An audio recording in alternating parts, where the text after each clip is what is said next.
Om Ajnanatimirandasya Jnananjanashalakaya Chakshurunmilitam Yena Tasmai Shri Gurave Namaha.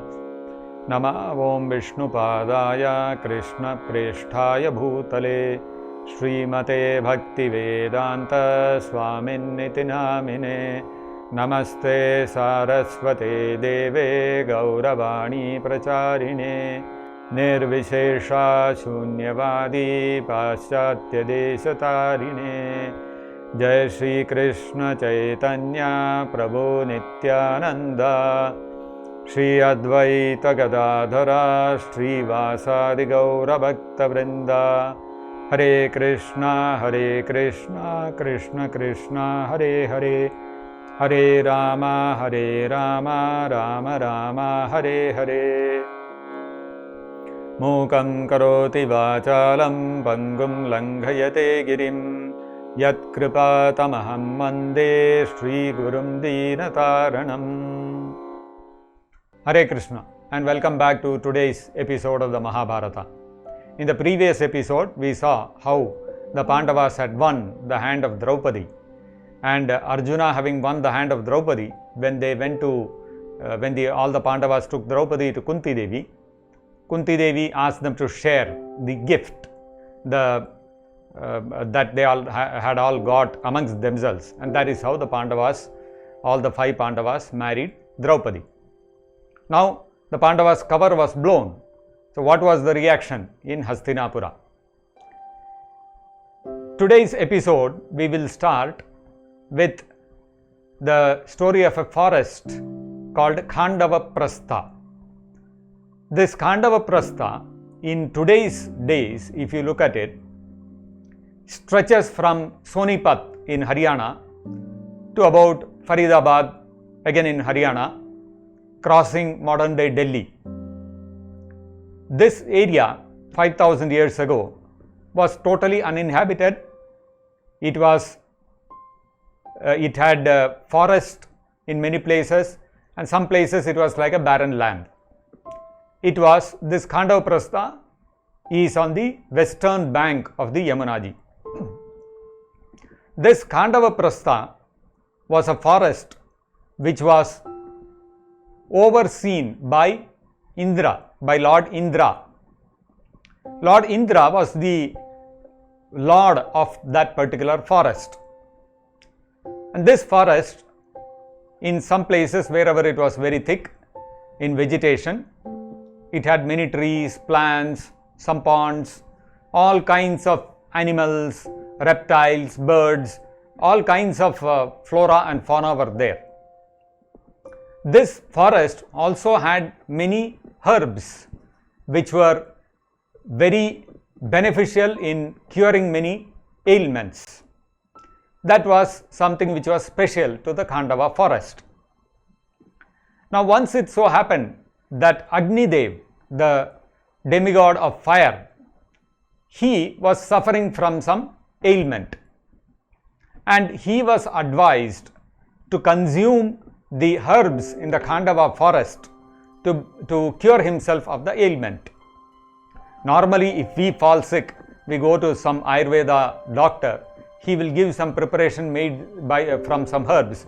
Some 1 or 2 spoons he will tell us to take once or twice in a day, or maybe 3 times in a day. And after 3-4 days, we will get cured. But Agni Dev is a Devata. He is a demigod, very powerful person.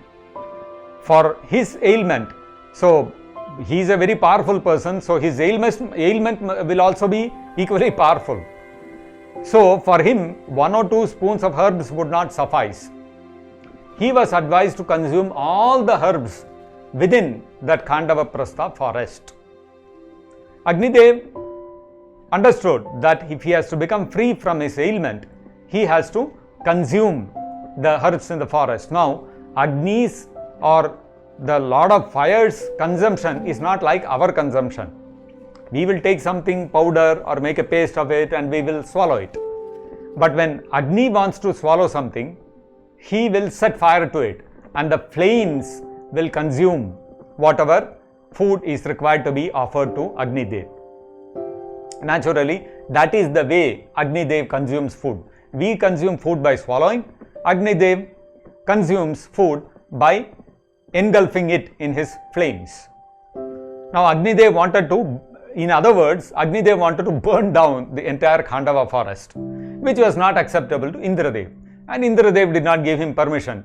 So Agnidev was he could not do anything, because after all, Indra is the chief of all the Devatas, he is the chief of all the demigods, and Agni had to follow Indra's instructions. When Indra could not give permission, Agnidev understood that it was not possible for him to directly consume the Indraprastha forest. So Agnidev had no other option, so he was suffering from his ailment. And even today, if you go to Sonipat, there is this Khanda forest. It is said to be the same Indraprastha. Now the Pandavas, in the meantime, in Panchala Desha, after they married Draupadi, they had to reveal themselves to Drupada, and thus their cover was blown. This news naturally reached Hastinapura. When Karna, Duryodhana, they heard that actually those poor Brahmanas who had come and won the hand of Draupadi, they are not some ordinary Brahmanas. The person who shot down that fish, who pierced the eye of the fish, meeting all the conditions set forth by Drupada in that Swayamvara, was none other than Arjuna himself. When they heard of this, then Karna's and Duryodhana's envy boiled over. So Karna advised Duryodhana, let us do like this, let us attack Panchala Desha and let us capture Drupada. Once we take him as a hostage, Arjuna and Draupadi will automatically come and fall in our net, and like this we will be able to capture all the Pandavas. So this vile plot was thought of by Karna and proposed to Duryodhana. From this we can see how Karna, he was not a person of noble character. He had all sorts of ambitions in his heart, and he was not averse to moving away from the path of dharma. Now, somehow or the other, Dronacharya came to know that Karna and Duryodhana are plotting like this. The moment Dronacharya heard this, he called both Karna and Duryodhana and he rebuked them very severely, and he warned them against taking such an adharmic, unrighteous, irreligious step. So we can see here how Dronacharya had an enmity with Drupada. We have seen that earlier.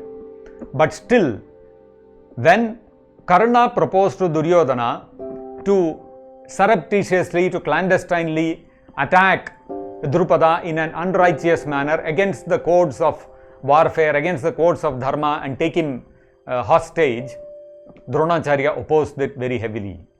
He was opposed to it because this was against the principles of dharma. From this we can see the character of Dronacharya also, how from the beginning he was so righteously situated. He could have very easily thought, Drupada is my enemy only, no, let them go and catch him, good. But no, he said if it is against the principles of dharma, doesn't matter whether Drupada is my enemy or my friend, you cannot do it, that's all. If in a righteous way, if you are going and capturing him, that Dronacharya was quite, he was happy with that. And that's how Arjuna went and defeated Drupada in the first place, and he captured him and brought him as in a rightful manner. He went and challenged him in an open warfare, fought with him, and in a righteous way he defeated him and captured him and brought him, which pleased Dronacharya a lot. But this kind of incorrect way, in a way which was opposing the principles of warfare, to attack Drupada and to capture him was not approved of by Dronacharya. This again demonstrates the noble character of Dronacharya. Being rebuked by Dronacharya heavily like this, Karna and Duryodhana gave up that plan. The Pandavas now, they also understood, now that our cover is blown, now that we cannot continue to remain incognito, they decided that okay, let us go back to Hastinapura. Anyway, everybody has come to know that we are alive and that we have escaped Varanavata. So no point in continuing to try to remain incognito. So let us go back to Hastinapura. Now anyway, the Pandavas had also gained in confidence. They had won Draupadi as their wife. Drupada naturally had become their ally because he was now their father-in-law. So they also got a little confidence, the Pandavas.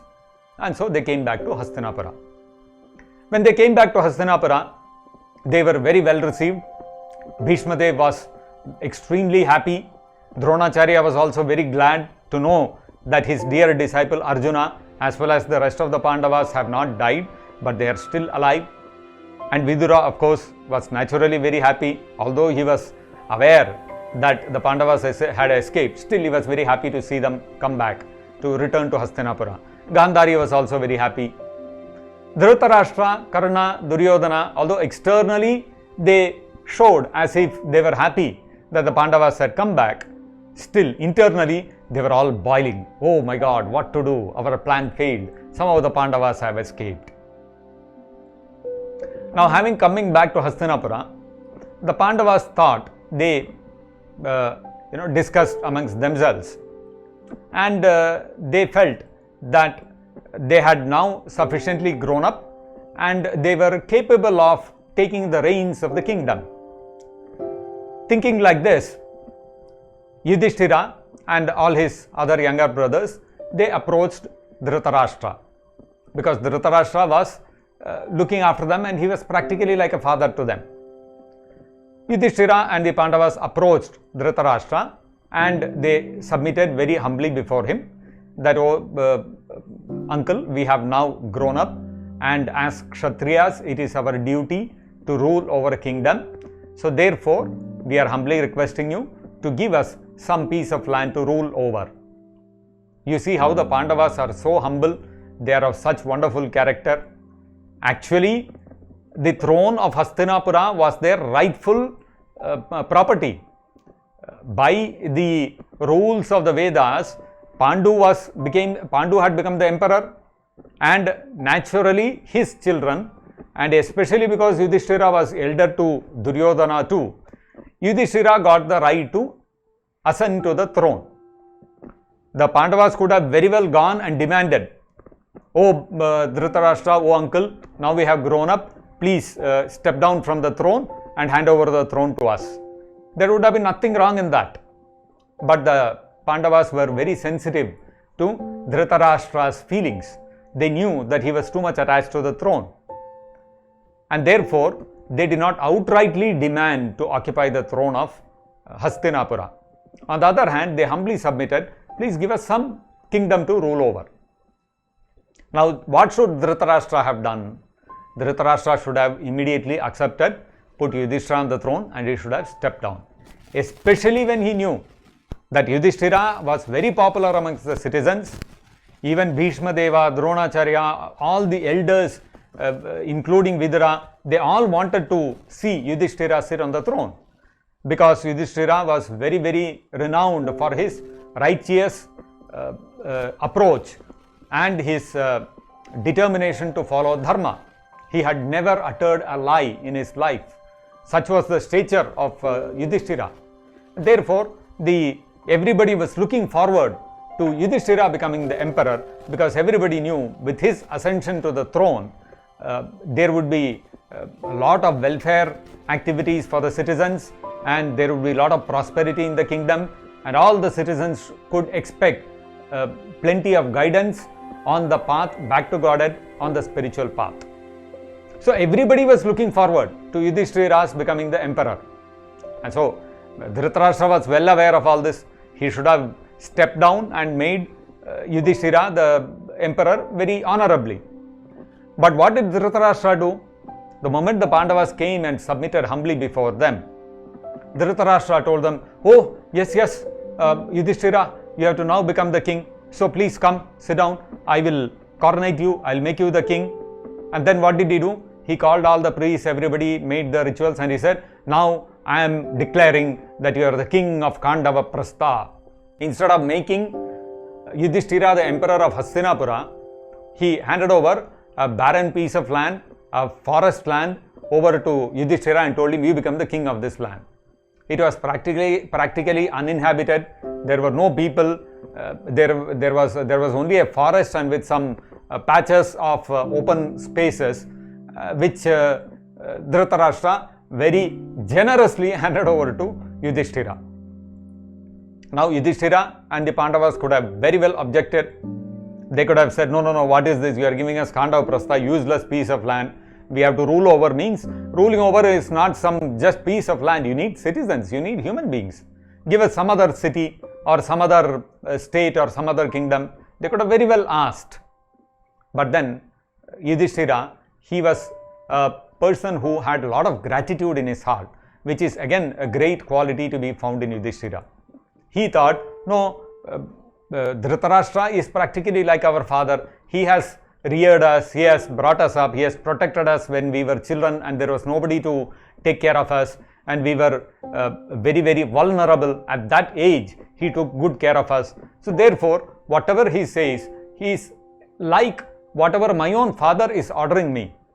If my father Pandu were to order me today to go to Pandava-prastha, would I not go? I would definitely go. And so therefore, Yudhishthira did not complain, he did not object, he did not express any reservation. He folded his hands and he accepted whatever Dhritarashtra had given. And so like this, the Pandavas shifted to Pandava-prastha.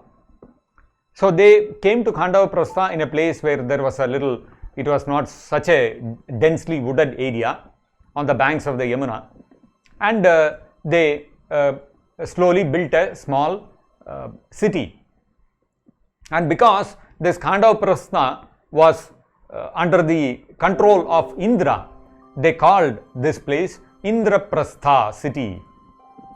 And this Indraprastha city is nothing but modern day Delhi. Even today, if you go to Delhi, next to the Red Fort, there is the Purana Kila. And this Purana Kila, it is said that originally it was a fort built by the Pandavas. Of course, the fort was built 5,000 years ago, and naturally over a period of time, it would have fallen into ruins, and many times it was again and again renovated by later kings. But originally, that is the spot where the Pandavas built the fort of theirs when they came and settled in Indraprastha, which is modern day Delhi. And even today, if you go to that Purana Kila, at the entrance of the Purana Kila opposite Pragati Maidan, there they say there is a Shiva temple at the entrance to the fort, which they say where the Pandavas used to worship the deity of Lord Shiva. So the Pandavas came and they established this city known as Indraprastha, and gradually the news spread. People came to know that, oh, the Pandavas have got a new kingdom. They have formed a new city called Indraprastha. It is on the bank of the Yamuna. So slowly people started coming, they started settling in, and slowly the city started growing. And the Pandavas are great devotees of Krishna. They are great devotees of the Supreme Lord. So therefore, the moment they established the city, they invited Lord Krishna to come and stay for a few days with them. And so Lord Krishna also, being bound by the love and affection of his devotees, the Pandavas, he accepted their hospitality, and Lord Krishna also came to stay with them for a few months in Indraprastha. When the Pandavas were staying in Indraprastha like this, Agnidev took advantage of this and he approached Lord Krishna and Arjuna, and he requested them, he informed them of his position, that he was suffering from some ailments and he wanted to consume all the herbs in that forest of Pandava, for which Indra was not allowing. So he requested their help. Now Agnidev is also a great devotee of Lord Krishna. Actually, all the devatas are devotees of Lord Krishna. In the Shastra, it is said, Dvau bhota sargau lokesmin daiva asura evacha Vishnu bhakto smrito daiva asuras tad viparyayaha. Broadly speaking, there are two kinds of living entities in this world. One is called a Sura, another is called an Asura. Who are called Asuras and who are called Suras? Generally, when we hear of the term Asura in the Puranas and the Vedas, we think Asura means he must be having two horns and fearful teeth like a tiger's or a lion's, with two canine teeth protruding out of his mouth, very blackened complexion, big thick eyebrows, and a different kind of dress, looking very fearsome. That's generally what we think when we hear the word Asura. But the definition given in the Vedas is something else. The Vedas says that Vishnu Bhakto Smrita Daiva, those who are devotees of Lord Vishnu are all called Daiva. Asuras tad viparyayaha. Anyone who is not a devotee of Vishnu is called an Asura. This is the definition given in the Vedas. Agni Dev, being a Devata, he is also a devotee of Lord Krishna. And when Krishna descended to this planet, Agni Dev had gifted him the Sudarshana Chakra. Now, one may question, that means to say, before Krishna incarnated, Krishna did not possess the Sudarshana Chakra? That is not true. Sudarshana Chakra is eternally a weapon of the Supreme Lord Krishna. Then how do we understand this? This is just like the example given of how one worships Ganga Devi. In worshipping Ganga Devi, what do?